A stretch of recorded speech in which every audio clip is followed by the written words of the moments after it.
Stark Street and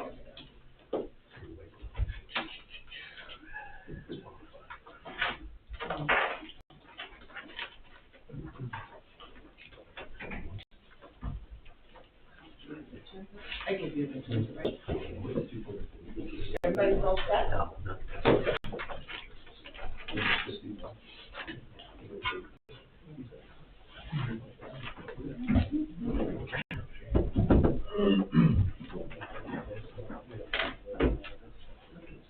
Like Clark Kent in your phone book.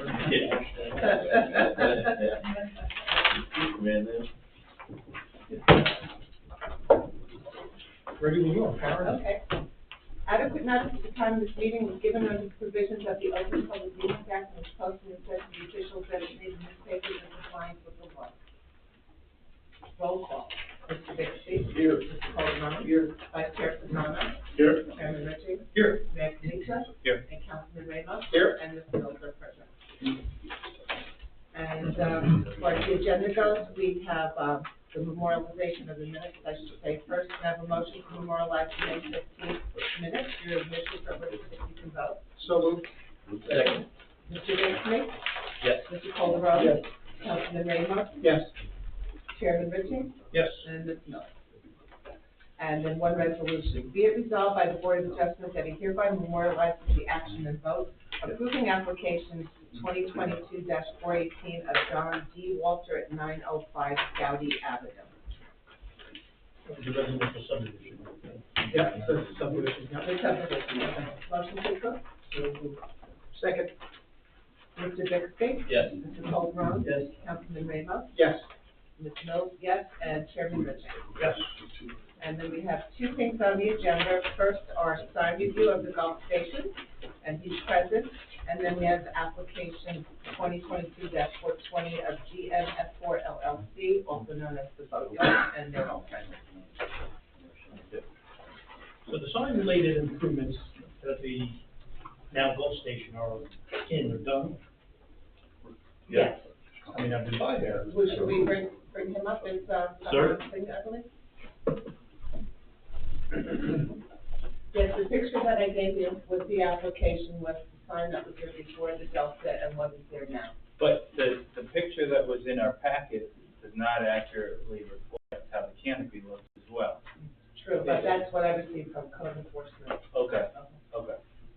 That's important for everybody to know, because the way it looks now is the whole canopy is covered with signage as well. I didn't know that was an issue until this morning, so I had only Okay. received that from Kristen. Okay. Sir, if you'd state your name for the record and please spell it for. My name is Palvinder Singh, P-A-L-W-I-N-D-E-R, and my last name is Singh, S-I-N-G-H. And Sign applications tend to be relatively informal. Is there anything that you want to share with the board or any information that you think we may need above and beyond a copy of the application and the photographs that we've seen? I was not aware about the ordinance passed that the sign had to be wooden. So, they took the measurement, in last October, and, they came to install it, I think, on 25th of May. And, when they installed it, Kristen came and she's like, it had to be wooden signboard. And I was not aware about that. And then I told Kristen, can I, like, install my previous one, the Delta signboard? And she's like, no, when, once you, took out the sign, you can't put it back. So that's why I, wrote the reasons of project and I sent it to, Kevin. And I didn't got any reply, and my business was, like going, down every day by day, because without the sign, it looks like the station is closed. And so that's why I waited like a week to 10 days, and then, we called the guys and they installed the sign. The signs in question, just the canopy, and then the freestanding sign that used to say Delta. I was only before the gas sign itself. So the permit doesn't even ask for the additional signage on the canopy, which consists of, depending on how you quantify signage, at least 2 more signs. It has the Gulf logo, big, backlit, in 2 additional locations, which for any other business, I mean, Boatyard's here, they had to come in and ask for additional signage as well. And It actually brings up an interesting situation for a franchise. So if you're a golf franchise, does golf give you the restrictions of what type of signage you have to have? Yeah, It kind of creates a unique situation.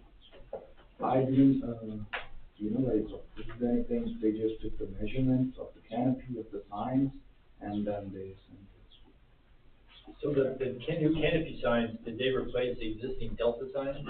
Yes, because the Delta, before, it was just like the sticker kind of thing, and now it's all,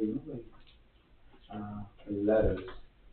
So, I'll say this as a personal observation, just my own opinion, I think the new signage improves the appearance of the property. Again, that's my opinion, I don't know if other board members have an opinion or have seen the I sign. agree. It's not a detriment, it's not worse than it was before. But is that the goal of the sign ordinance? I mean, it's a gas station, there's not a whole lot you can do with It's it. characteristic of a gas station, freestanding sign, it's digital, so they can change the numbers easily, and the canopy was the thing, what, going back to the eighties when they started with canopies, I think just as a additional sign, really. I've seen the numbers, it draws in more people and so on and so forth. What's the concern with what's on the canopy? Well, it's additional signage, Right. it says gold on there, and it's backlit, I mean, it's plastic, the ordinance is not for plastic, it's backlit, ordinance is not for The canopy's backlit. Yes, the entire thing lights up like Fourth of July at night. Is it before? No, there were before LED it lights had the around it. LEDs, LEDs yes, before it had the LEDs, on the canopy? yes.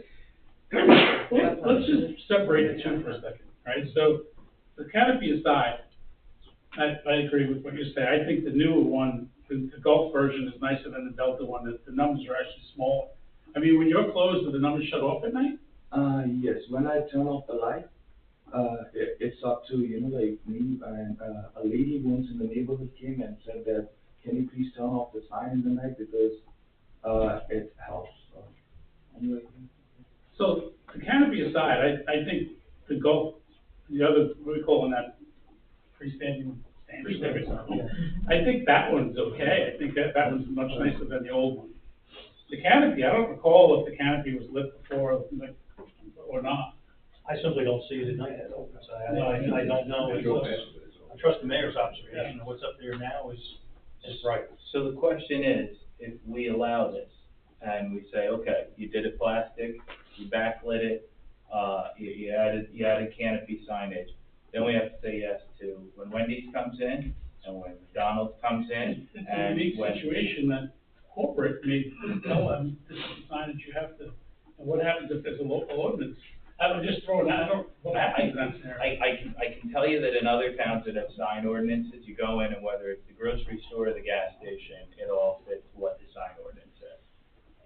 I've seen different signage for fast food chains in different settings, not a freestanding McDonald's, for example. McDonald's in a retail strip or downtown setting where I've seen a sign ordinance apply. I don't know how it would happen with freestanding and what kind of debate we have if McDonald's came in and Burger King came in and wanted to replace their sign. There's one in Freeport, Maine that just has, the whole McDonald's sign is this big and it says McDonald's. I've seen it in other towns where they're wooden and Yeah. other materials as well. In this scenario, if the signs were ordered before the ordinance. Well, were they? Do you have documentation showing when the signs are ordered? I have, if you want, I can get the letters from the installer. He sent me the email, and, I don't know if he mentioned the date on that, but I remember, he took it in October last year. You think the installer? The company. When did we kind of? October 21, so. October of last year, yeah, they took it. Well, then it should, like, code enforcement has been grandfathering in ones that were done before the ordinance, so then it shouldn't even be here. Sounds like it was put in motion before the ordinance was passed, installed after the ordinance, but I think the fact that the decision was made and materials were ordered in advance of the ordinance, again, my personal opinion, I would think that would be some provision for grandfathering this service. But I think we also need to find a way to maybe communicate with some of the other corporate stores and so forth in town, if, you know, in the event that there's a idea towards changing signage on some of these CVS's, Walgreens. That's not a bad idea. So every entity in town that had a mercantile license was sent a copy of the sign ordinance and alerted to the sign ordinance when we did it. I asked for that to happen. Do we not have any pictures of what the canopy looks like? We don't have any. No, I If you want, I can show you. Yeah, if you have, it'd be great. There were, It was a sign pack, but it wasn't a canopy, it was just the golf sign, okay. the measurement of.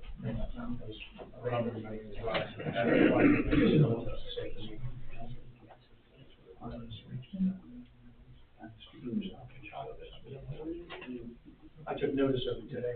I didn't notice that. So just to be clear, it's that on that side and it's that on the other side. Right. So before it was Delta Gas on one side and Delta Gas on the other. They're also adding 2 additional signs to the property that are pretty big. Where are the 2 additional? This one says Gulf. The Delta sign used to be. Oh, you're saying that those, that and the one on the other side? Right, it used to say Delta there and on the next corner. In a smaller. Right, now it says Gulf there, bigger than the Delta sign, Gulf on the other side, Gulf there and Gulf there, plus Gulf on the thing. They'll now have 5 different. Yeah, they'll now have five signs, 5 main signs. And all those signs were ordered last year? Yeah, they became, as I said, and they took all the measurements, and after that, they just came in. Were you involved with the Delta station? Was it? Were you involved when Delta owned it? Yes, I leased it at that time, but, then, we, like, wanted to make it golf, and they came and they took, all the measurements and all. And you can provide documentation on it? I can ask them.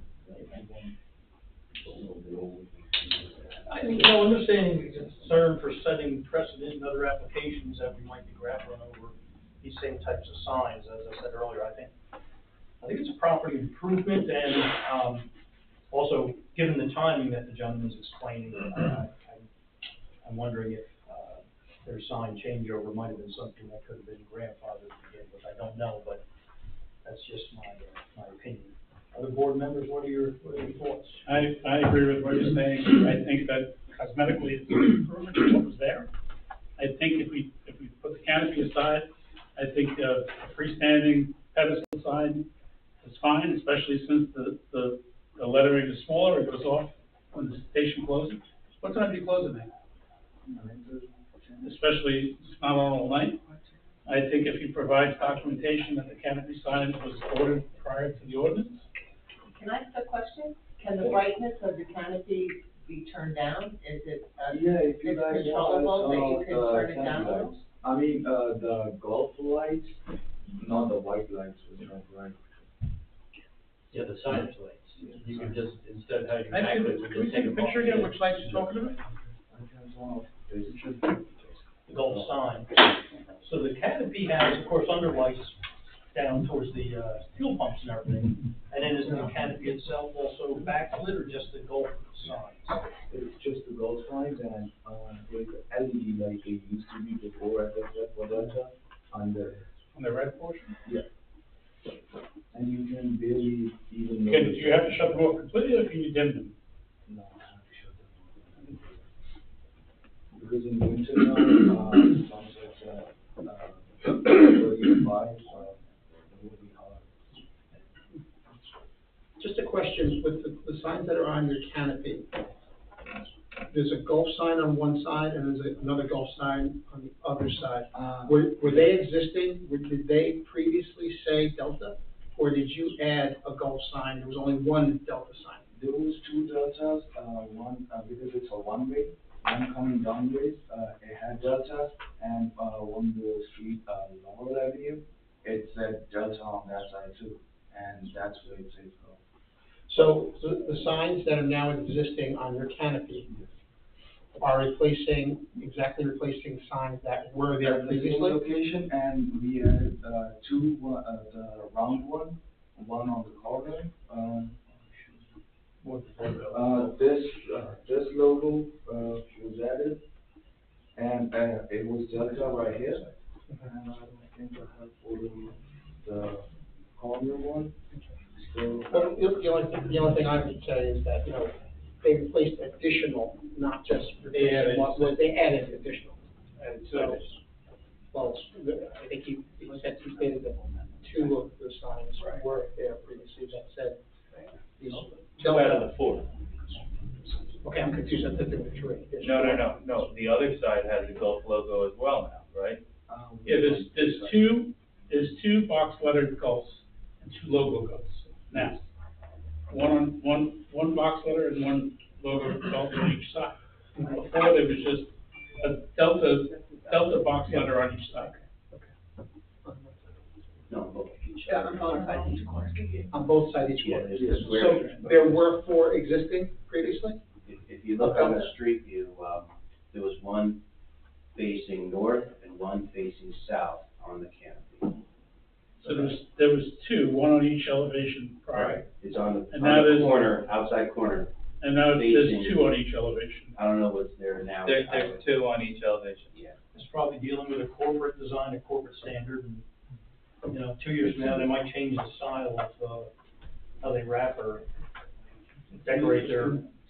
Situation goes with the franchise. Well, I think the only other thing we can hope is that if we're presented with a situation like this in the future, it's an application before installation, and we can kind of kick it around with the applicant and the owners and lessees and corporate entities or whatever before it gets to a point of being installed. Here we're kind of, the signs are there, and, and Sharon, could we ask as a condition of approval that the canopy signage be replaced, just with as before, and remove the two logo signs and remove the backlighting on the canopy lights? And then let the freestanding, sign, stand as it is. That would reduce the amount of new stuff, it would reduce the new signage added, and, we would get rid of the lighting on the canopy sign. Well, what is he in violation of? He's over on the square footage? The professionals don't typically review the, signs. I mean, I wrote the sign ordinance. Yeah. It's not faux wood or wood. Yeah, it is One violation. plastic or fiber. The signage is two signs more than he had existing than is allowed. It's backlit in addition to that.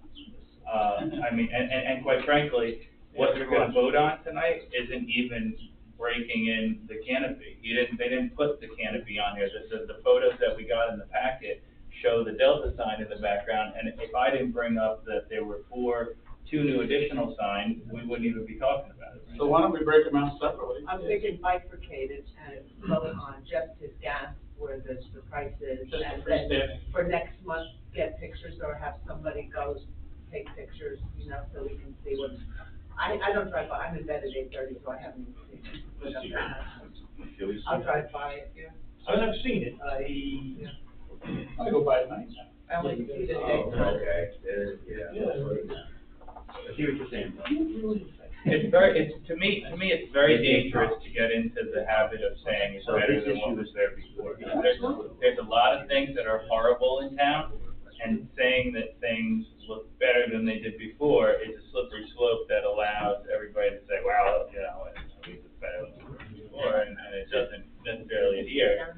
The guys sitting here in the audience who we made jump through a bunch of hoops on signage and made them do the right thing, and they had to spend money to do it.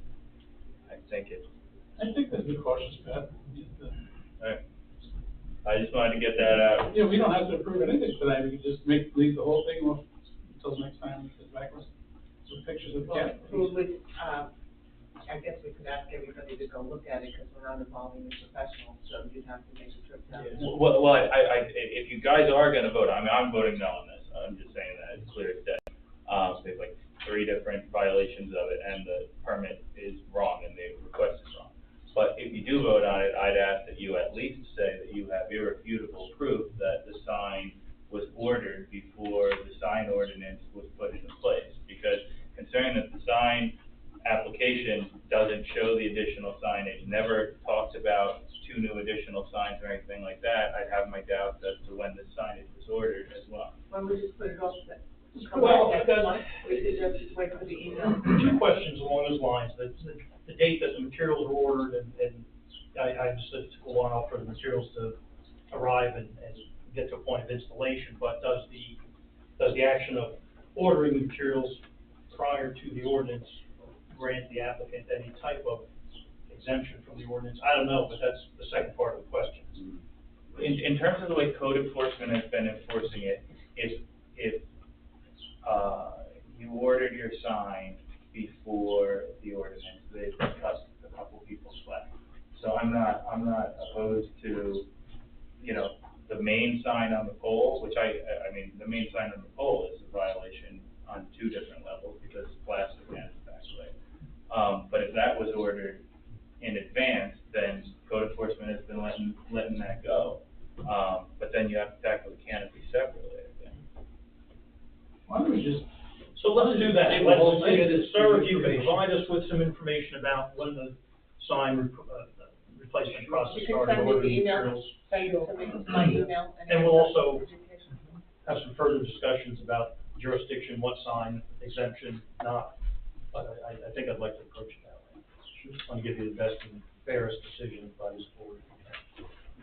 Chairman Richards, if I may offer. Having served a lot of different municipalities, I've seen where the sign mounted on the canopy is considered a sign. So it shouldn't be treated as just some decorative feature, so it is a standalone sign. That's what I was gonna offer, maybe you should reapply the permit and include all the signage that you're asking to be approved. I mean, because right now, you're, according to what we've interpreted, the standalone sign is the only one included on the application for approval. Maybe the permit application should be revised to include the canopy signage as well. I applied for that because Kristen, when she came for the signage, the freestanding sign, Right. she never said anything for the canopy. Well, the canopy wasn't done until after you put the sign up. The canopy was done on the first day, it was just the lighting left. And on the second day, when, in the morning time, they were about to install the sign, then Kristen came around like 10 or 11 a.m. So let me ask you a question. If the canopy was done on the first day, and if the other signage was done on the second day, how do we have a photo of the Gulf sign completed and the canopy still standing up? It's, the day when they, took, the designs, these are the renderings. Okay. They superimposed it over the existing sign. These are like, what it's going to be look like when, they design it. Okay.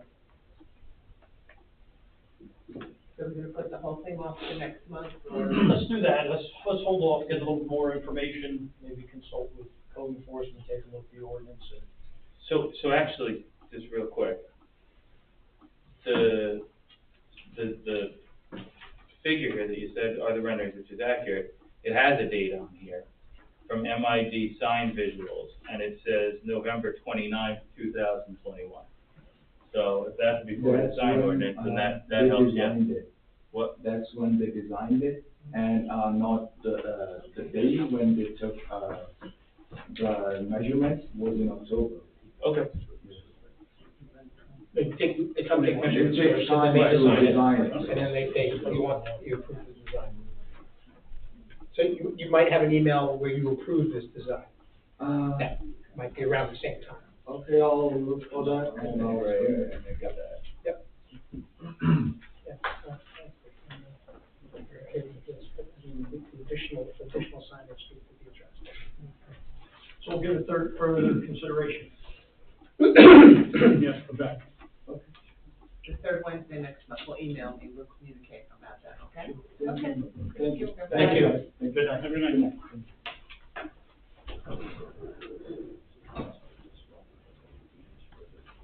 Boathouse, you're up. Boat yard.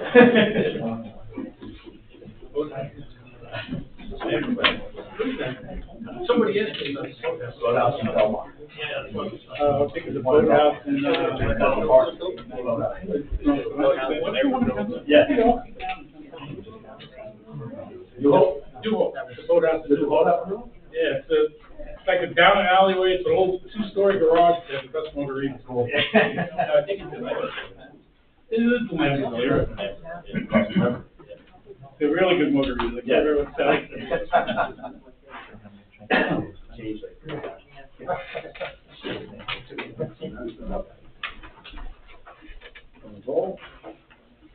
Good evening.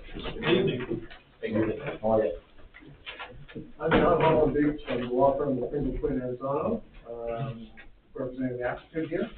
I have two witnesses. Bob Fahey, who's going to be known, who's the managing member and one of the equity owners of the applicant, and Matt Wilder, who is the project engineer. I don't know, I think. Let's have them both sworn in. If you both stand, raise your right hand, please. Do you swear that the testimony you're about to give tonight is the truth, so help you God? Yes, I do. And let me have name and profession for the record. Sure, Matthew Wilder, W-I-L-D-E-R, professional engineer and professional planner.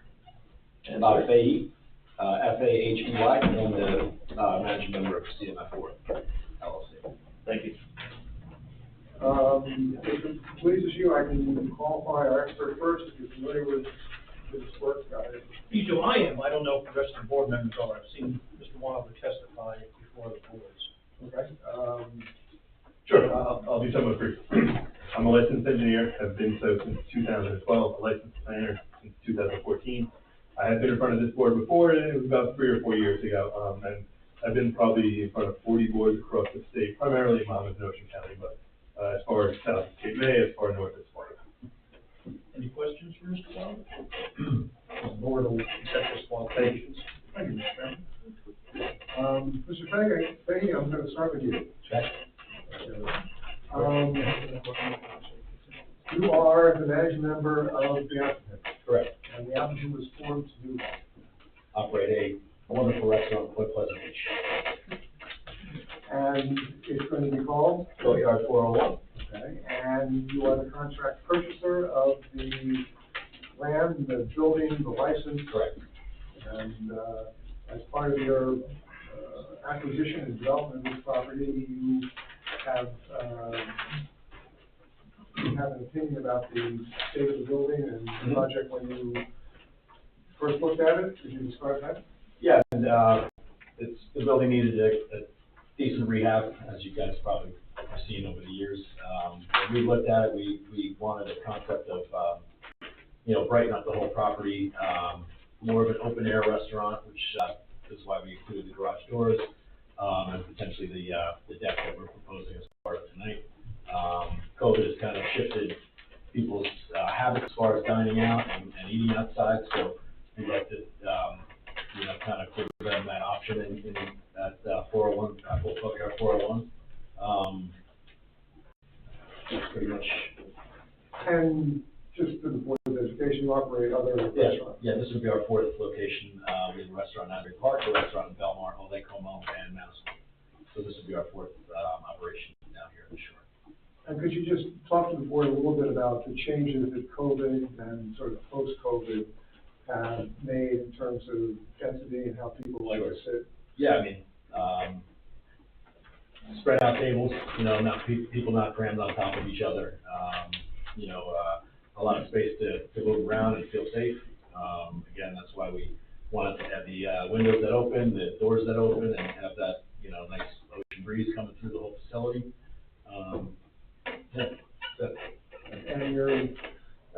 And one of the things that you'd like to do is add a deck to this. Correct. Correct. The previous owner didn't have a deck, but had a tent. Well, for the COVID, the statewide mandate was outdoor dining was allowed during the COVID time period, which expires, I believe, this November. So they have a tent in that area that serves people on picnic tables and so on and so forth. We would like to put a permanent deck in that same spot. With the acquisition of the triangular piece of the 405 Broadway, we would mesh the parking lots together to add, we'll lose some spaces where the deck is, but we'll gain them in the triangular regular spot. Okay, and you know, and you may not know this, but do you know what the occupancy is, what the number of seats were in the previous operation? That I do not know, it's kind of been, out of use for almost 14 months now. We are proposing about 200 seats in the restaurant. Including that? No, that would be, oh yes, including that, yes, including that. Yeah. So there would be about 60 seats on the deck and about 140 inside. And you're basically keeping the same parking lot configuration, except that you're adding the triangular piece. Correct. And just kind of, we want to clean up the entire lot and have a nice, blacktop, nicely striped parking lot with, landscaping on the border, just a nice clean look. It's a pinnacle property in town, major, freeway beach. And we feel like if we can clean that, the whole, all 5 lots up and sort of one, nice aesthetic piece of Point Pleasant Beach, I think it would be great. And I'll just hit on signage briefly, because I believe the board's seen that and have approved that, and I hear that signage is a big deal in town, so, but the signage that was represented in the board is what you're going to do. Yes, absolutely. And not to get too fine in it, but the color on your website is Yeah. a little bit off from the. Like the rendering, I think we have to talk about the I get what she said. Yeah. In terms of parking, we're keeping a lot of light. What other options do you see in the neighborhood for parking? Street parking. Okay, can you just tell us what your observations are? Well, I mean, we have a bar and, restaurant in Lake Como, and we have 8 parking spots there. And it's smack in the middle of a residential neighborhood, and on busy nights, we're busy, and, people find ways to park, and it's off-street parking, a lot of bikes, a lot of, Ubers, a lot of Lyfts, and hopefully a lot of people walking, which would help us as well.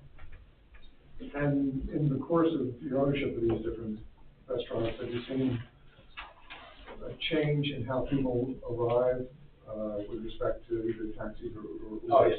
Yeah, I mean, it's night and day from what it used to be, night and day. I mean, kids don't drink, they don't drink at 5 anymore, I should say that.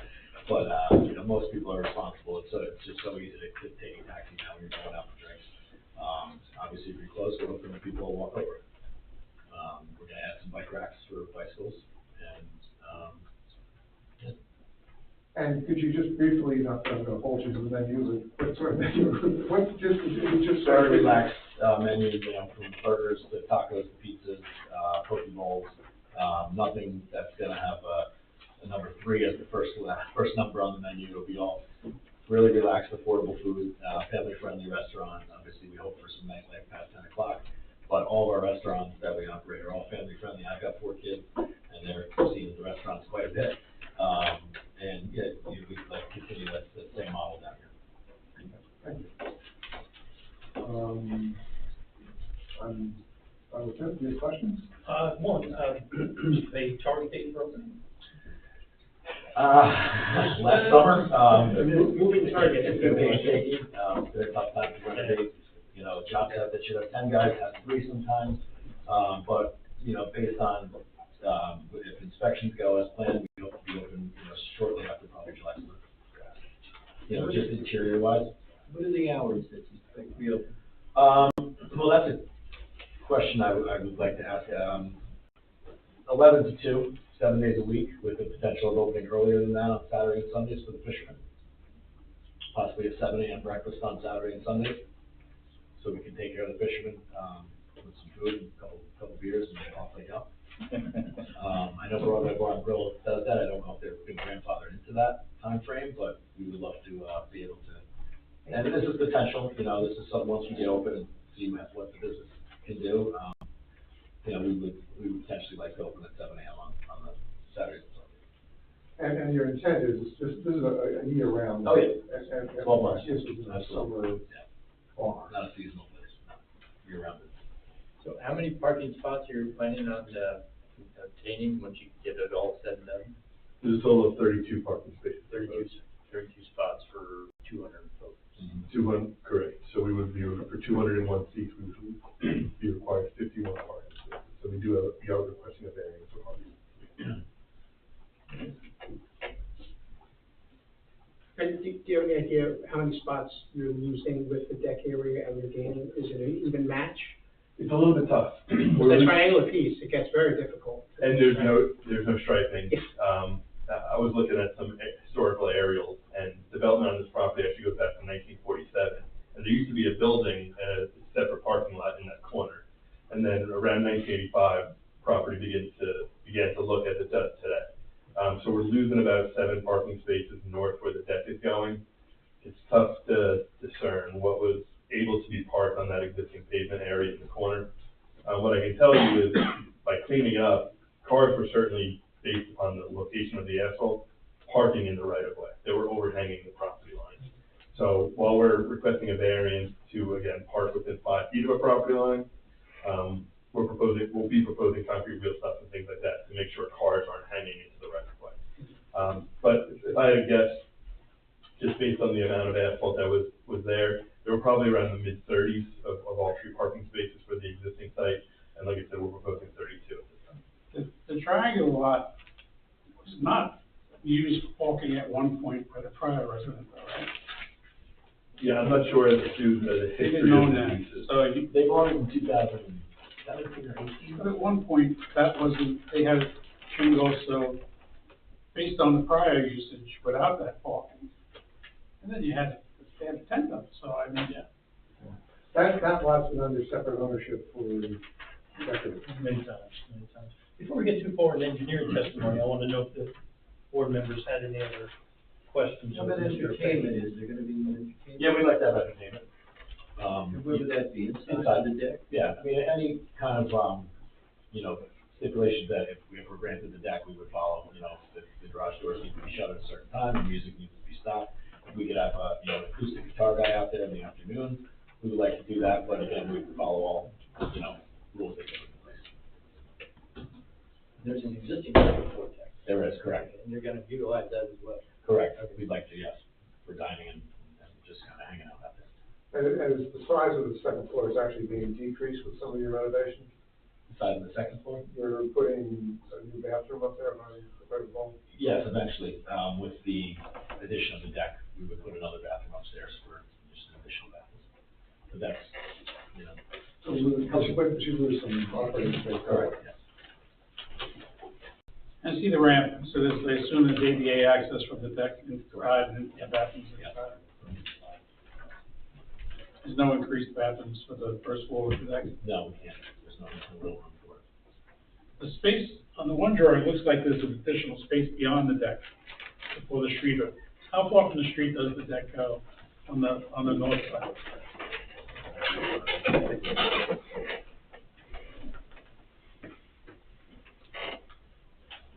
So from the northern portion of the deck to Channel Drive, it's gonna be 33 feet.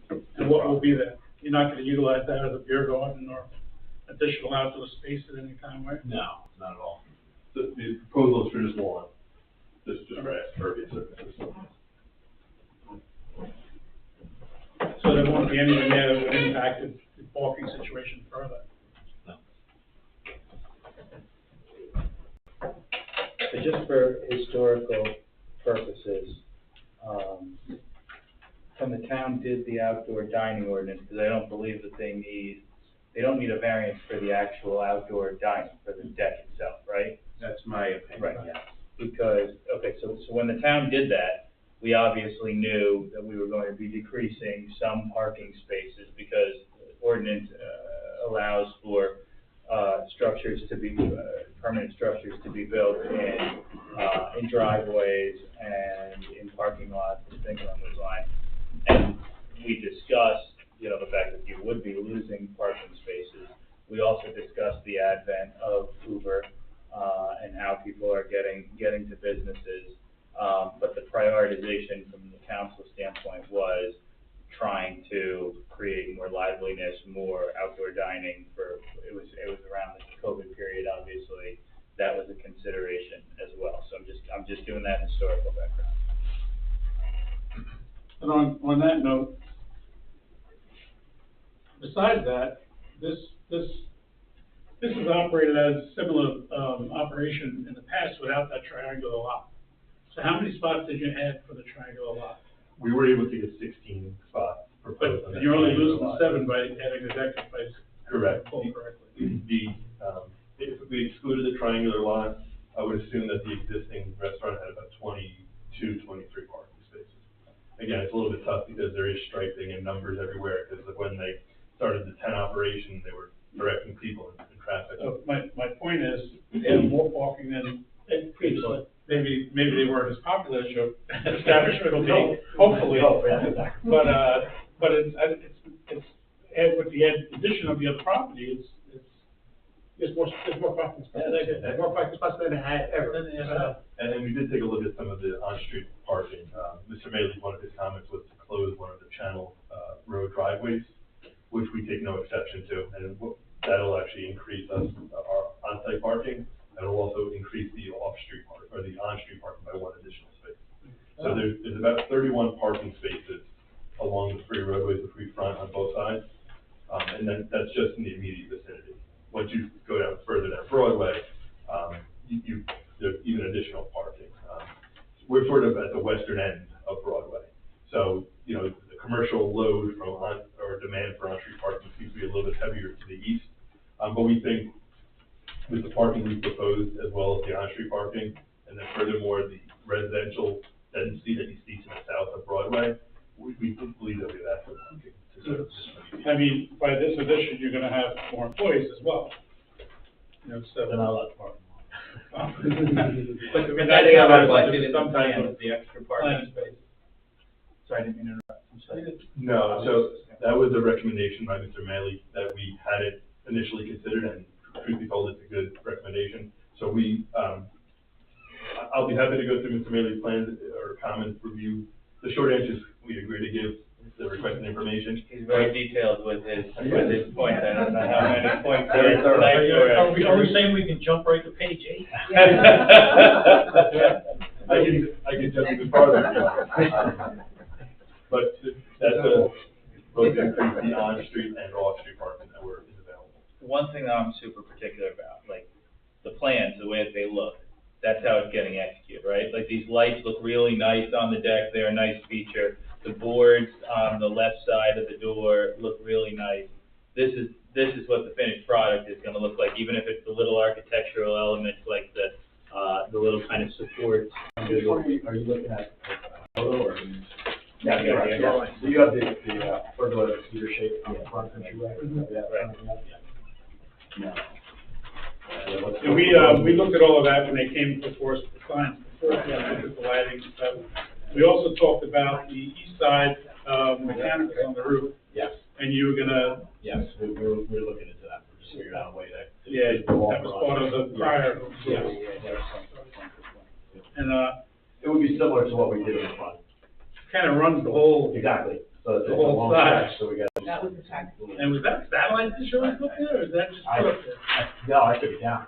It was always up there, it was sitting on top of an air conditioning unit. Yeah, but I remember the air conditioner, one day I drive by, I'm like. Yeah, so I took Building it gets so down old. and kind of tightened up the wires, and there was a couple Couple chairs up there, too. Well, why don't we do this? Why don't we let Mr. Wilder address John Mealy's review comments? We go through that in a more orderly fashion and ask questions as they arise. Yes, so I am going to jump ahead to the design comments on page 6. The general comments are some typographical errors and just general cleanup that we have to do on the plan, and we take no issue with those general comments. Can I ask you from the general comments, are there things like, if you look at the photos, the sidewalk in this section is just absolutely beat up, are you guys gonna fix We are. that up? We are. Okay, so I assume, John, that's your general comments is all kind of property maintenance around the periphery? I hit all those marks, yes. Wouldn't it? His photos. Right. He handled the fish for him, he gets to do it, so. So starting with the design comments on page 6. Again, so we are seeking 5 variances this evening. The first is for off-street parking. We need 51, we're proposing 32. Maximum impervious coverage, we're permitted 70%, we're proposing 77.9. But I will note we're reducing it from 88. And Well, then we don't write that fast. oh, I apologize. So again, we're proposing 77.9%, which is a reduction from what exists, which is 88%. We're not providing a formal loading zone. Mr. Fahey, as he indicates, operates multiple restaurants, and they pretty much serve their building without formal loading zones. More often than not, loading is occurring during long peak hours, and they're utilizing the parking We usually lot. start our deliveries between 8 AM to 11 PM. If you go a little early, you can make the fishermen look. There you go. So I can just tell you, we have an issue elsewhere in town with a couple properties. Will you specify where the delivery trucks go? And John, so, I mean, it would seem like either the delivery trucks should be pulling up onto the property or maybe onto St. Louis where there's no other competing business, as opposed to the Point Lobster side where there's always things loading there, and the Broadway side. Ideally, we would let them pull right into our lot prior to Okay. opening, stop right at the front Is it door. early enough? Yeah, and then you would just get the product inside. Okay. Yeah. It would be an easy delivery, just because our, refrigerators and freezers are outside. Oh, right there outside. Yeah, they pull right So out. they'll pull in front, and it'll go right into the fridges and freezers. Well, and on that point, we just found out how little say we actually have with the state when it comes to deliveries, and trash pickup in terms of times that they come, because we've tried to enforce our ordinance. Could we make as a condition of this application that you wouldn't have, trash pickup, recycling pickup, things like that before like 8 or 9 AM, or after a certain period of time? Because if we put it in now, we can enforce it, but we can't enforce it under our noise ordinance because of the state's like really weird about it, yeah. That's interesting, I didn't know that. Not have trash pickup before 8 or 9 AM. Yeah, or after 8 or 9 PM, whatever. But what's the applicant? They would never, pick up late, they would always be early, but, one of the problems with that is it depends on the guy who's driving the garbage truck. If he wants to get his day done, he's coming in grabbing that whenever he can. We'll talk to the company, we use Republic in all of our places, and they're very good with us, so we can, kind of say like, the garbage. As the business, you get the ability to say, we're gonna toss you out if you Sure. don't adhere to the Correct. times. It just, I know that we get complaints over on Cedar with the Dunkin' Donuts, we get complaints, on Laurel for a couple businesses. It's a big thing that we get complaints on. So what time in the morning? You guys tell me, 8 or 9. 8 AM is the ordinance. No earlier than 8 AM? No earlier. No earlier than 8 Yeah, AM. I wasn't aware of, I guess it'd be noisy. I'm up early anyway. They pick up the things and Yeah, no. the door goes and it goes clang, clang, clang, and then everybody gets mad. Repeat all those beer bottles. Yes, if they're doing good business, there will be a lot of beer bottles coming out of there. They use a lot of cans. Less noise. Different kind of thing. Around the corner of St. Louis and Broadway, they We have that picking up Sunday all the time. So then what's reasonable, board members, if we can put a time on it, not before 8, not before 9? I don't know if you can make those guys come. You can ask, and they get stuck in traffic or whatever happens, they're not gonna be there on the dot, but. They oftentimes will have. Just be with the regular noise ordinance between 8 and 6. 70% is commercial there. We can't enforce the regular noise ordinance. Oh. The state has to deal with, the state has been lobbied by the haulers, like waste management, and there's a law that basically says, get lost. Right. But we can put it, So, we can't say between 8? we can in this, our noise As a ordinance condition. can't carry it alone. So let's say the same thing. 8 o'clock, perfect, done, perfect. It's up to us to enforce it. Got it. All right. The other two variances relate to the sort of configuration of the parking. We're proposing parking that sort of abuts the property line, where we're required to have a 5-foot setback. This is pretty much an existing condition, and especially in the triangular piece, it extends into the right-of-way. We're looking to maintain this, and we will include some concrete wheel stops for the parking space on the periphery of the site, that cars are not hanging into the right-of-way. And then the other variance we're seeking is proposing parking that's not surrounded by concrete curb. it would create drainage in the property. The property's never had concrete curb on site.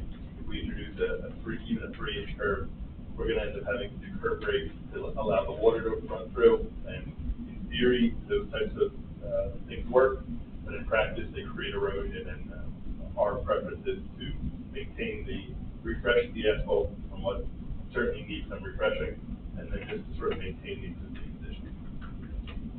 John? Thoughts on that? Chase, which part, the wheel stops? On The drainage? the curbing and the drainage, curbing versus not. Okay. Well, we kind of hopped around a little there. But with regard to the drainage and the curbing, if he's doing concrete wheel stops, you're not gonna wanna do, curbing duplicative, because it's a waste. It's either one or the other. And if he is, what were you suggesting, that it introduces drainage complications if you were to do curbing? And that's, given the grading that presently exists, he is right, you'd have to redesign the whole parking lot and, to allow it to convey better. It's more cost effective and a little bit of a easier design to do the concrete wheel stops and let it sheet flow as it always has. But I'm sure he'll also, have some concessions with, picking up other low-hanging fruit, like with roof leaders and such as that. I mean, we have that nice grass area over to the north to try to make the runoff and drainage situation a little better. So with the overhanging to the right of way, are any of these trees gonna be affected, or any of these trees intended to be removed? That's all, Yeah, no, none of the trees are to be removed. And, this really talks about the roof drains. The recommendation would be to do some sort of subsurface retention system. The elevations on site are between 5 and 6. I'm not sure a subsurface system would work, but there are 2 inlet, in-bay loads. So we'll actually just fire roof drains directly into those inlets. So we'll be taking runoff off the surface, getting directly underground, which should help, offset some maybe drainage impacts. But again, and we're also, reducing the impervious coverage on site by about 10%. Is that allowed to go right into this home center? No. We'll talk about that. I'll let him finish. We'll get it, we'll go through it in a little more detail, but it's fine. It's an improvement, but not what we're going with. Should Glenn have asked that question? No, it's fine. I encourage the And just to clarify with the wheel stops, you're talking about having them at all the parking spaces that will run along the perimeter of the property, and you would have them, I see that the triangular piece, the triangular piece looks like a gravel, so there'll be no striping. The entire asphalt is going to be paved. Oh, paved, because I see it says here gravel, loose, That's that's the current. Yeah. Got it, okay, got it. So is that part of the impervious coverage, because you're paving that? Yes. They didn't say that it would count as impervious because it's parking, right? It's parking, right? And it is actually pavement, it's just pavement that is in disrepair, but it was pavement at some point, maybe 30, 40 years.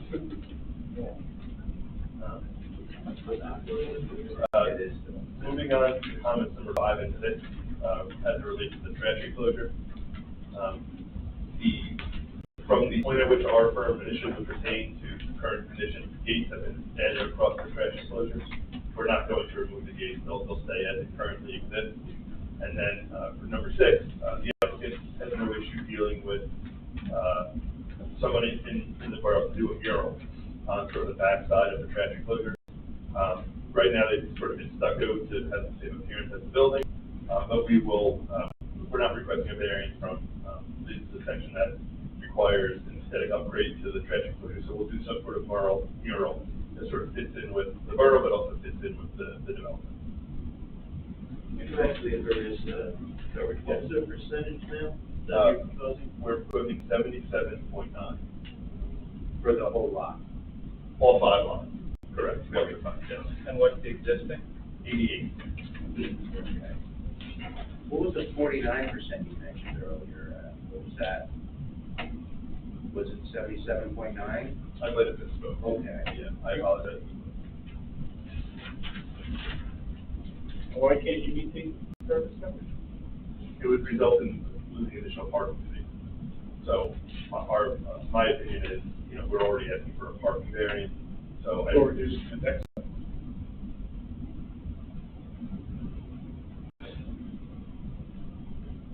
that would be one way to reduce the impervious coverage. I'd have to run the calculation. I mean, But they're reducing the impervious coverage now from what is existing by about 10%. I like the plan at all, that's why I can't be there, I thought that might be something else. The deck's not gonna be paved, underneath the deck is gonna be like a bluestone, so all the water runoff will run into that.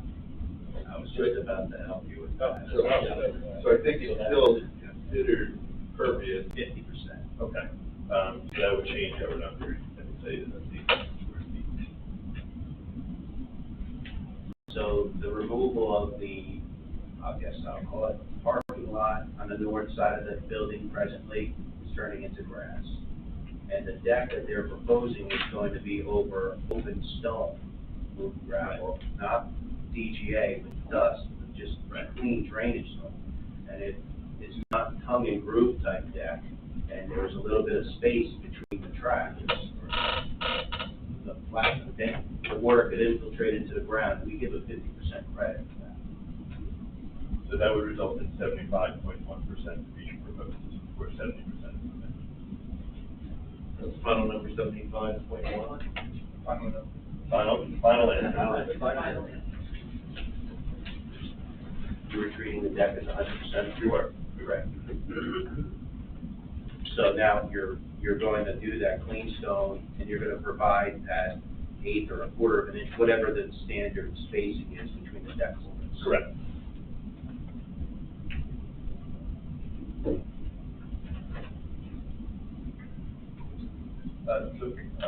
Next we'll be moving on to comment number 8, which talks about the existing curb and sidewalk in the area. The curb and sidewalk is in poor condition, will be replaced. And we have some revisions made to our plan. We'll actually denote on the plan where those sections of new curbing, new concrete sidewalk are proposed. And the other point is, on your side mode, it's old wires and boxes and grass and all that's all gonna get cleaned up. Correct. The last couple of years, the property hasn't been loved, but it's going to be in the future. So obviously, all of that will be done. And it's the same as it relates to the stairs that St. Louis. The applicant is in the process of sandblasting the stairs to get to the original brick. The goal is to get to the original red brick color. And when they finish cleaning it up via sandblasting, it just doesn't look good. They'll end up painting it one specific color. But the goal is to get back that red brick.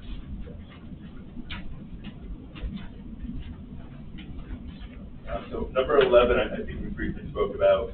Again, we're proposing 201 feet. The parking that served this development previously is a little bit up in the air. I would suggest that in the mid-20s, if you can split the corner lot.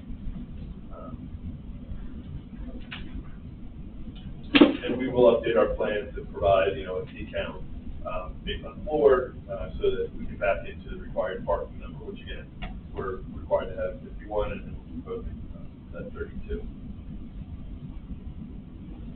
Number 12 talks about the hours of operation we first discussed. For number 13, my site plan is for the lighting analysis.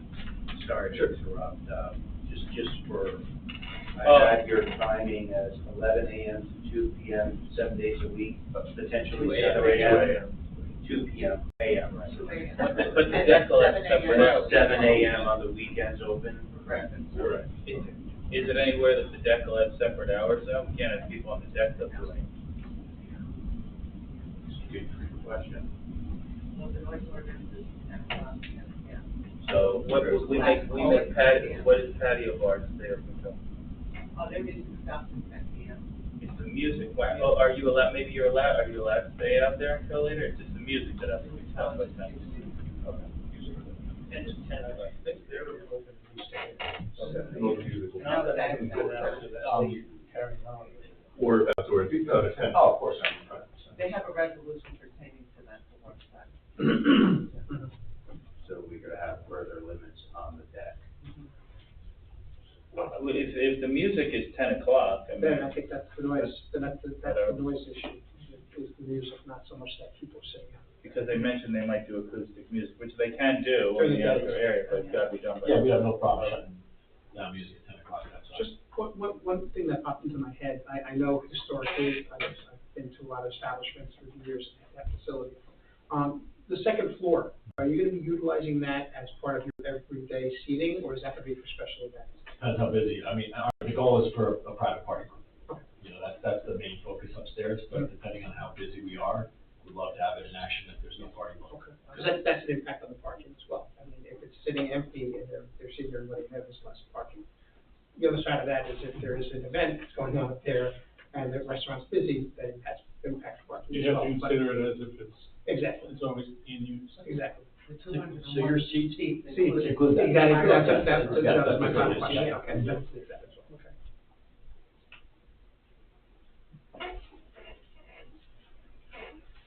So, moving on to Like, light.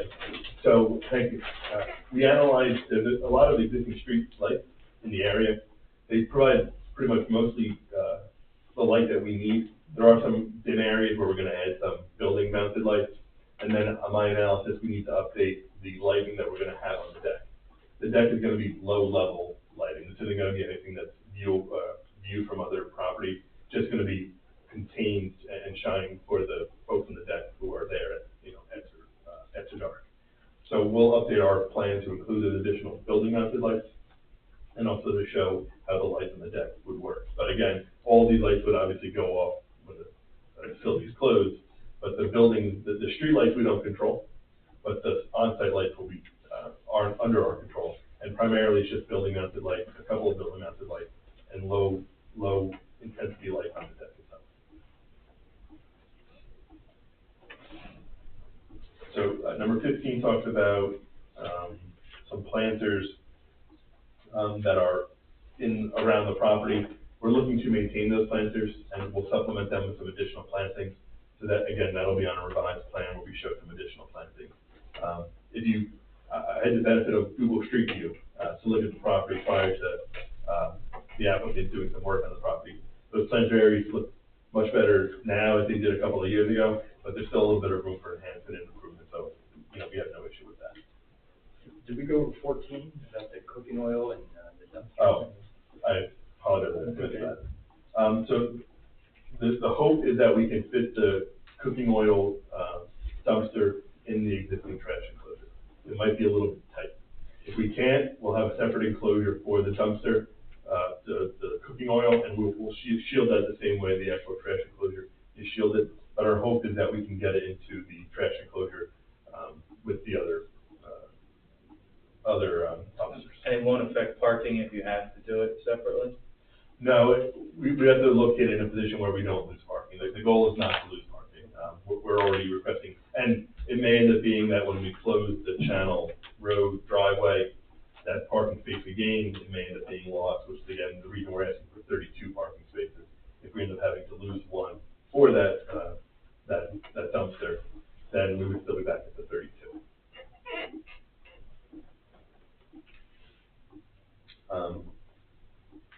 So on number 16, we're looking to maintain the existing curb cuts with the exception of closing the one, and we'll provide the additional dimensions showing how wide all the curb cuts are found on site. But again, we're looking to maintain what's out there with the exception of closing the one on Channel. And for clarity, which one of the two are you talking about, the east or the west? Yeah, so I think it's going to end up being the one to the west, which is in close proximity to the trash enclosure. You just have better sight lines for the eastern driveway, so we'd be looking to maintain the eastern driveway but close the western one.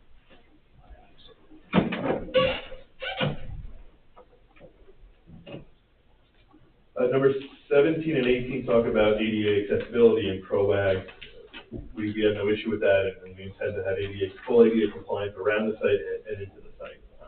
And as I indicated, we'll show existing concrete that's insufficient, either in condition or slope, as to be replaced. Number 19 talks about the electric meter. That's an existing electric meter at elevation 10.4. I'm not sure as to the date it was installed, but it is an existing electric meter. And it's staying. Yes. I think previously for number 20, we discussed mechanicals, and I think the goal is to attempt to get them onto the roof. Mechanicals, they're already on. They are. Yeah, we just have the screen. Okay, okay.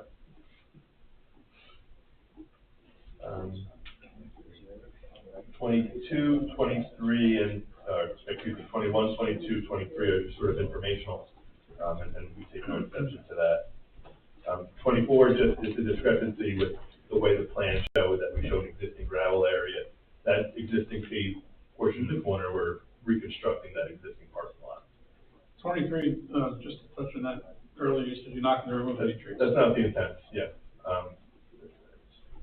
Again, our improvements are inward of the site with the exception of removing some concrete sidewalk and curb, so no trees should be impacted. So 25 with the roof drain, if we can't connect to the existing inlet, what we would do is we can take the roof drain a little bit further from the building itself. But our hope was to get into the inlet, which is cleaner, but understanding that that's not permitted by the borough, we'll take the roof drain and get them further from the building and discharge them at that location. If we put in a subsurface system, my concern is it's just going to fill with groundwater, or if a flooding event, it's just the longevity of an underground system on such a low-lying property. I just don't think it would function. Can I chime in for just a moment? I was gonna ask you to. Yes, thank you. We don't need to do a full-blown standard, brand-new site development level underground recharge system.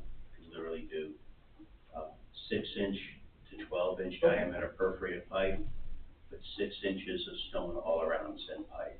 Okay. So at a minimum, 6-inch pipe in a 1.5 by a 1.5 foot trench, but that's pretty minimal. Sure. Typically, we like to get 1 cubic foot for every 12 square feet of roof. That's our standard. We don't need to have a stormwater management report, and we don't need to do unit hydrographs or anything like that. Simple as square footage, 1 cubic foot per 12 square feet. And this would be. You'll find that doing a modest 2-foot wide trench by 2-foot deep trench with a 6-inch pipe will get you a lot of cubic footage of storage. Sure. And I think it's 1.7 per linear foot. Okay. So you do a quick calc, and you have all that green area there, add a couple 12-inch yard drains so it can overflow when it reaches full capacity, and then it could go into the stormwater system in our road. You got it. Okay? Is there any opportunity to direct any of the roof leaders to landscape areas, lawn or landscape areas? Yeah, I have to do a better analysis of exactly where all the roof drains come down, but we'll certainly attempt to do that wherever we can. I think there's a little stone area under the deck too. Even on the south side of the building, we've got that landscaping bed. On the St. Louis side, we've got a full landscaping bed that goes the length of the building. All the way around. So that whole side, and the north, the south, and the east side, we can certainly run the gutters there. The north side would be running into the deck, into the blue rock, then you just gotta worry about the east. So we'll certainly look at that. Yeah, so you get Yeah. the potential to be able to retain a lot of it on site.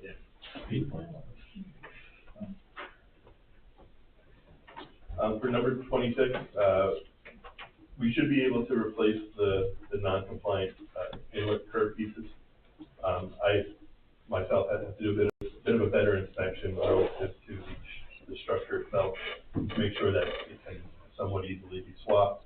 But we'll take some pictures and I'll coordinate with Mr. Melly's office to confirm, if there's an issue, why we can't replace it. But the intent would be to replace those curb pieces. 27, we agree to provide an as-built survey. For number 28,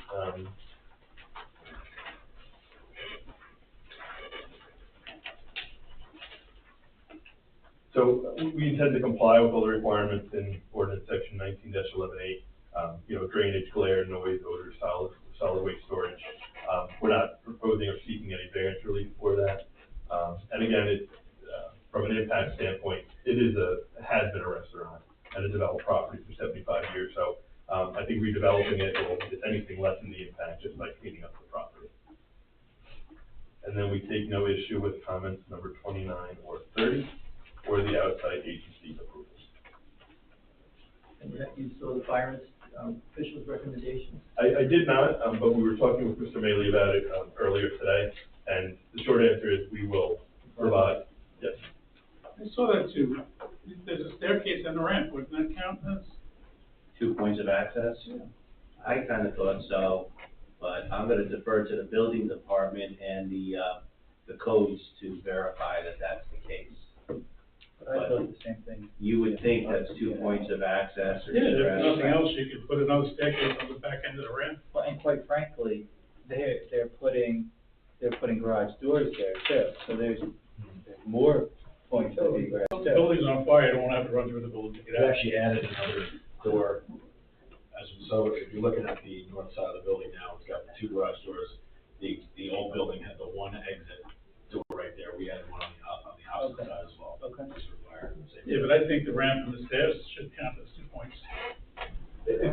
I'll leave it to the the building code official to, We will comply with the building. And we'll confirm that, and if we need to have a conversation with the fire official, we'll certainly do that as well. And then, so I guess just wrapping up sort of variances. So we're seeking the variances under the C2 variance criteria, the flexible variance criteria. The gist of that is there can be no real significant detriment, and the benefits of the deviation that we're seeking would outweigh those detriments. Hopefully our testimony presented that we don't really see a detriment from the variances that we're seeking, the parking setback, the impervious coverage. In a lot of respects, we're improving what's out there. We're reducing the impervious coverage. We're taking parking that extends into the right of way. So we're looking at the project and the property as sort of a net positive. But to sort of break it down in a little bit greater detail, I took a look at the 2017 master plan re-examination report done by T&M Associates. There's a few, without going point by point, there's a few sort of goals that are reiterated multiple times. Maintaining the sort of the commercial character, seeking year-round commercial development, and sort of looking at infill development as where you can improve existing sites. So I think that this project does all 3 of those things by cleaning up a property that certainly needs some love. But, by having it year-round, it's more options for the general public, as well as the folks in the immediate vicinity. So while the variances we are seeking are not entirely existing conditions in some respects, we are seeking a new parking variance or exacerbating a parking variance, depending upon how you look at it. I look at the property and the project as a whole as benefiting the borough. So with that, I would be happy to answer any questions.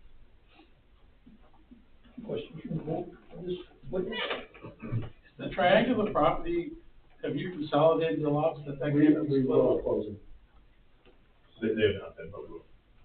That would be a condition of approval, lot consolidation. So a couple things, from my standpoint.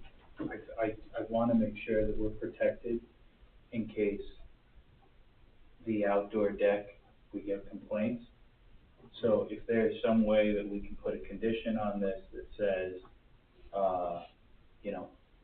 that we reserve the right to scale back being on the outdoor deck to 10 PM at some point, or something like that. Like I get the location where it is. Mike and I were talking, it seems to be the only deck of a restaurant or bar with like a liquor license that isn't on the water in town of any significance. Now, the backside is just Shannon Godwin, and she's gonna be supportive of it. She's already said she's supportive of it. Everything else is commercial. Everything else is Around that commercial. back area. But if it, again, in theory, if it was just everybody just hooting and hollering out on the deck at 1 a.m, you could start to hear complaints from the houses on Broadway and St. Louis. I'm only saying that just because I'd like, if there's some way that we can reserve the right to address that if need be. Condition in the approval, we've already discussed the music hours, we saw it at 10 p.m. Some language in the resolution condition that the borough would reserve the right to order the deck closed at 10 p.m. in the event that complaints are received from the public. We could have inebriated patrons that maybe had a little too much, started yelling and singing a cappella. And maybe we put the word that numerous. I was gonna say, is it one to Yeah, I don't wanna set them up, like it needs to be, yeah, oh, sorry, go ahead. Marlin, well, we did the deck outside of Marlin because it was outside, of course, you know where it's Yeah. located, the music stopped at 10, anything piped outside, and they had to be off at 11. And they had to be They off. had to be off at 11. And that way it's clear and cut, and you wouldn't have to. If you're not gonna be serving alcohol out there anymore, and you see that there's no music, so if anybody's left there, move inside. And I'll say, if they're gonna have music at night too, well, I know that they're gonna keep the garage doors closed. Every time that door opens for people going in and out, that lets noise out more as well. Can we just reserve the right to go to that? Yeah, you could reserve the right without having to put a reason on it. Say that the municipality reserves the right to review and modify the times for the outdoor deck. Right. Look, I have no reason to believe that they're not gonna be great business owners or anything like that, but if it's 3 years from now and we're getting, 20 complaints and we go, sorry, it is what it is. And we'll always do right by the community, so if Of course, it's a problem, we will have no problem. Well, you have that on your site too, with the 10 o'clock noise ordinance, if it's too noisy after 10 o'clock. Oh, They okay. can call the police. okay, The residents can, so that governs itself almost. okay, right, so then they have every motivation to keep people from being crazy. The noise ordinance says sound can't go from property to property. Right. They're not just So music, it's anything. like- Anything. And the building sort of shields the residential on Yeah. Broadway from it, so I don't envision it being an issue, but, yeah. I think it sounds like that would take care of it in the event that it is an issue. Repeat offenses, repeat complaints. We got noise ordinance It governs to itself. back us, and then we've, I think, already discussed and agreed upon a 10 o'clock limit on outdoor. Yeah. Cop cars Right, outside. you have to. That's not good for business. So, and I just wanna go back, cause I'm OCD about it. These renderings don't have the boards on them, nor do they have the light fixtures on them. It's what you go on with the plan versus this, right? Correct. Cool. Correct. Good. Those are my two questions. My other question is, are you gonna have some form of security on the weekends out Yes. stores? Okay. Great, Okay. great. We would probably have crowd. Every night or just the weekend? I'd love to think that we would need them every night, but, I think weekends. certainly Friday, Saturday, Sunday. Yeah. Not just for during the week, I'd be more concerned about the weekend. Thursday through Sunday, I would assume we would have security. We need to expand that. Flagpole stays? I mean, I love a good flagpole, it's. We love the fun. I just Yeah. know what it's not good. Yes. Will it be illuminated? It should be, right? It's a Very black. light, Illuminated. I think there is a floodlight mounted to the base that's in the picture where it's just facing up. Yeah. I don't know if it's operational, but I did notice that. So, yeah, it needs to be illuminated. That's. Yeah, you just put it out, doesn't mean it'll be there. Right, you gotta take it down. That's the pinnacle part of the property that we, clean the whole thing up, so get that. Right. Yeah, that'd be nice. That'd be nice. Okay, let's open the hearing to public comment, and if anybody in attendance has questions for either Mr. Wilder or Mr. Fay, please come forward. Oh, it appears there's none. Mr. Mays, you've got a comment or two. Yeah, just a couple. We touched on a lot of things. Thank you, Matthew, and for going through everything. So, as you had indicated, comments 1 through 35, general comments, you're agreeing to take care of all of those. We talked about that briefly. We've gone through that. Design comments, 1, you addressed. 2, you're consolidating Loading zone, you're asking for relief from number 3. You're asking for relief from number 4, a 5-foot setback. But the parking lot is not encroaching into the right of way, you're keeping it back. You just might have an overhanging vehicle on occasion. Yeah, so we're actually cutting back a portion of the asphalt that extends into the right of way. Right. And we'll position the concrete block so that vehicles, the bumper blocks, the cars don't extend. Okay, so maybe 0 at some points, but certainly not gonna be the 5 feet. So you, relief from strict compliance is what you're seeking there. Yes. Number 5, we kind of skipped over that a little bit. Let's see, that the roof enclosure, areas to be totally enclosed. I mean, yeah, it is based on my site visit. And, I know we talked about this before the meeting, but those double swing gates with the slats are to remain? Yes, they are. Okay, so just for the record, you're keeping that. Number 6, with the walls facing the street of that enclosure, I understand it's been refinished recently, and you're offered to allow, and whatever committee or art group to go in and paint a mural at their leisure, should they choose to do so, right? Yes. And, number 7, you're seeking a variance.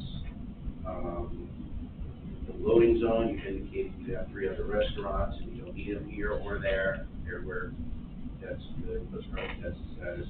Number 8, you're agreeing to resolve all all curb, sidewalk, or driveway aprons that are in disrepair as necessary. You'll update the plans. Yep. To reflect those areas and any of, the tree stumps and electrical wires and poles and signs with no signs on them, just post, all that's to be removed and dressed up nice and neat, right? Yes. Concrete wheel stops, you're gonna remove all the broken ones that are there now, you're doing new ones? Yes. Okay, only on the perimeter. Only on the perimeter where a vehicle may overhang the right. The stairs, you're looking to have them as the original brick, not painted, just exposed, old school, right? Correct. Number 7, 201 seats. They're in the mid-20s before. With the parking, now you're proposing 32. Yes. Now, the plans don't show the 32 currently, but you're gonna propose, your revised plan, should the board act favorably on this application, is gonna show me at least 32. Correct. Okay.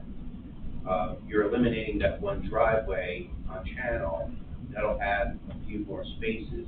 I mean, you may need to reconfigure, as part of this deck comment, which is later on, I also asked about potentially moving the trash enclosure, so you can have a full run of parking stalls, but you're not sure if you're gonna go there. The applicant recently refinished the trash enclosure, Yes. so our hope is to maintain the trash. See what you get when you modify the curves, and we'll revisit that. Okay. So the seats, obviously you agreed to comply with all fire, plumbing codes, building codes, right? Correct. Hours of operation, you talked about uplighting and downlighting. I mean, you got like a canopy lighting going on the deck, or is it something that's mounted on the posts? Where's that picture? I circulated. Oh, the architectural shows it. So the intensity of those light fixtures are not significant, Matt? Correct. Is that the case? So there won't be any significant spillage beyond the property line with that? It's just gonna illuminate that immediate area? Correct. The short answer is yes, correct. Okay. And obviously you agreed to all the performance standards, which talks about glare and all that, so you're pretty much agreeing to that on multiple levels. Yes. But we're not talking canopy lighting here. It looks like you're mounted to the top of the post. Correct. Thermal light, themed light, sorry. Okay. Everyone's seen the light fixtures mounted on the post? It's like, Very nice, they're very nice. Always point to the mouth several times. Very good. If we didn't have somebody that's OCD about this, this day is here, you guys would regret.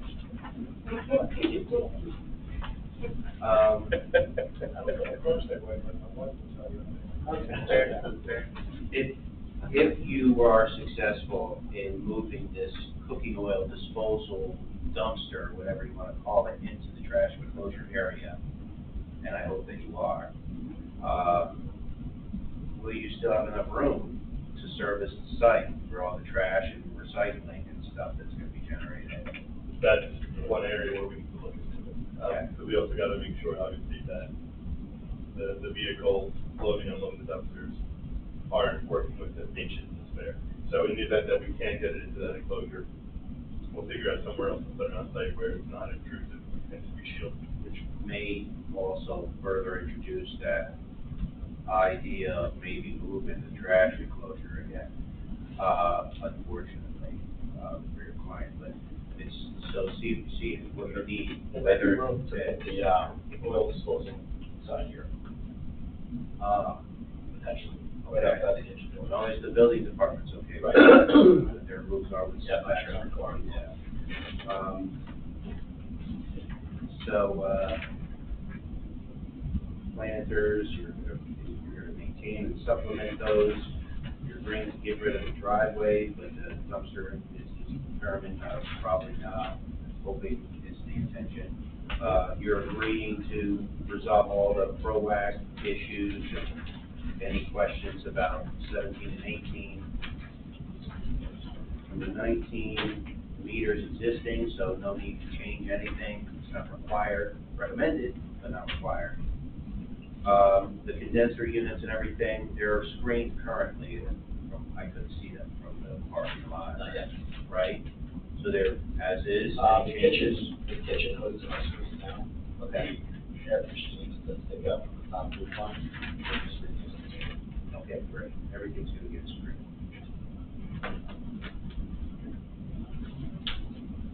Are we changing the water and sewer services? Because is there any, are there sewer backups, restrap? How are we doing? Restrap inside. Yeah, That's service back up. okay, there's a whole ordinance about that. So you're gonna wanna work with the building department to, you know, report those annual or quarterly checkups and all that. And it may even be worthwhile to check how that presumably 4-inch service lateral is doing, if it's choked up at all. We had it coming up, it's operating. They videoed it all right? Yeah, right. If it's, needs a little cleansing, you wanna do that before you open up.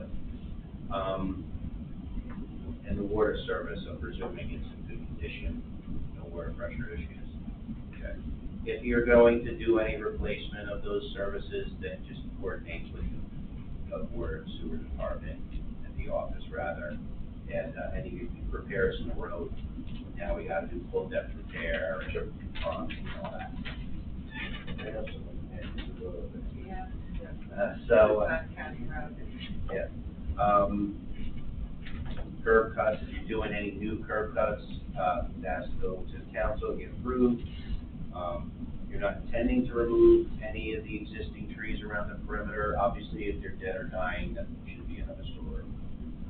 And there's a whole permitting process with the building department for that.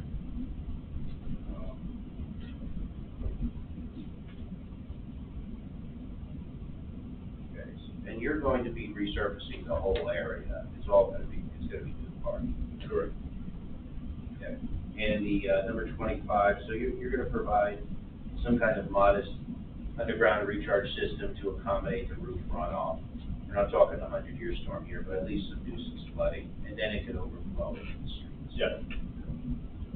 You've agreed to 26, you've agreed to 27, and all the way through to 30, and the outside agencies. Just wanted to make sure we hit all the marks, because we kind of jumped around a little bit. Thank you. No further comments. You didn't mention the flagpole again. Flag? I'm surprised you're getting sold. The planting around the flagpole. More love. Yeah, which I presume you included that as part of your testimony. Landscape. Yeah, I see the landscape plan for that. Can I ask a quick question about, rideshare, because I see it with Jenkinson's, go to Seager, you see it with Parker House and everything like that. With more and more people taking rideshare, taxis, you know, those vans that go between Leggett and Jenks and everything like that, can we just make a condition that all of them either have to come into your lot and pick up in your lot, or on the back side of the side? But like, I just wanna make sure that at 2 o'clock in the morning, when it's getting out and it was a, you know, wild night, that everybody isn't loading and unloading on Broadway. Yeah, can we do that? How can they make them come in the lot unless they tell them in advance? How are they gonna know to come in the lot? I think it's worth advocating for safety. Good idea. I don't know how we, I don't know how How do we you control that. Yeah, I mean, we could talk with our security team as well to direct Ubers and Lyft to pick up, get out. When there's security up, they try and direct it, right, to at least mitigate it somewhat. I mean, everybody has pickup areas, right? Like, you can say, this is the pickup area. I mean, Jenkinson's does. you've gotta see them picking up, come sit on my porch on Saturday night and see them picking up all over the place. They get a block and a half and everybody jumps out of the car. All right, well, again. It all goes out the window after midnight. Well, this applicant said he's gonna have his security. We'll do our best. Control it for safety, that it makes sense. Oh, that's- The vehicle to pick up and drop off on the premises. The vehicles know in advance to do that. Is there any yellow lane there that you designate like rideshare pickup zones? I was just about to offer exactly that, Karen, that Right. as part of the general comments, I've noted some areas that should be striped, no parking, like in front of the paver area there. If it's not gonna be parking, maybe there could be a special color designating that for your Lyft and your Uber and what have you. To make it a little more clear with a little assistance from security, and then force a habit, the local Lyfts and Ubers and everybody else will know. Have to put some signage out there on the busier nights for it. We're gonna talk about sign. Yeah. What is sign? What is I know, when is that Schedule word? for your sign here. Restaurant program.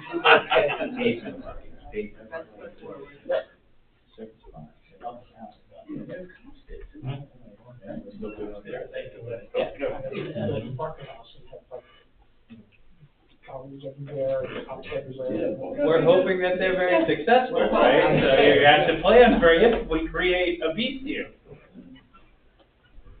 Any other questions, comments from the board?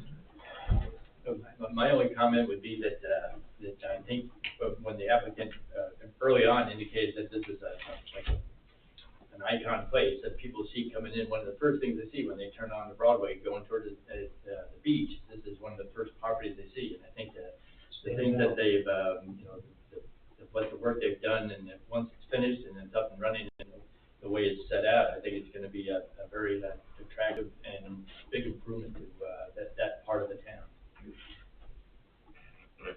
Yeah, I agree, Courtney. I see it as a good opportunity to revitalize an important business property and hopefully create a thriving business, a fun place to go.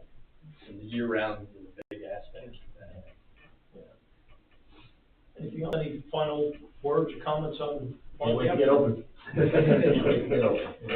We're excited. Yeah. Very excited to be here. Sounds like we've given this application good consideration. Is there a motion from the board? Make a motion to approve. I'll second. Motion by Vice Chair Pizzano, second by Mayor Finucci. Yep. To approve application 2022-420 of GMSRF 4 LLC, also known as the Boatyard of 4 Actually, BMF 4? LLC. Yeah. Okay, Yeah, go back there for everybody. I have to ask. The what handwritten the book. Charlotte Marie Fahey, my fourth child. Before child, that's what I was wondering, that has to do, usually does, okay. That's 401 Broadway, with conditions. Mr. Bixby. Yes. Mr. Colbron. Yes. Vice Chair Pizzano. Yes. Mayor Finucci. Yes, Councilman Ramos. Yes. Ms. Mills, yes, and Chairman Richard. Yes. Thank you very much. Application Great. approved. Look forward to your opening. Yeah. Engineer. a month, I can give us a rough estimate, a month, what are we talking about here? I hope it's a month. All right. Thank you very much. Motion to adjourn. Good lunch. Thank you. So moved. Happy hour? All in Is there a happy favor? hour? Is there a happy hour? Oh, yeah, every hour.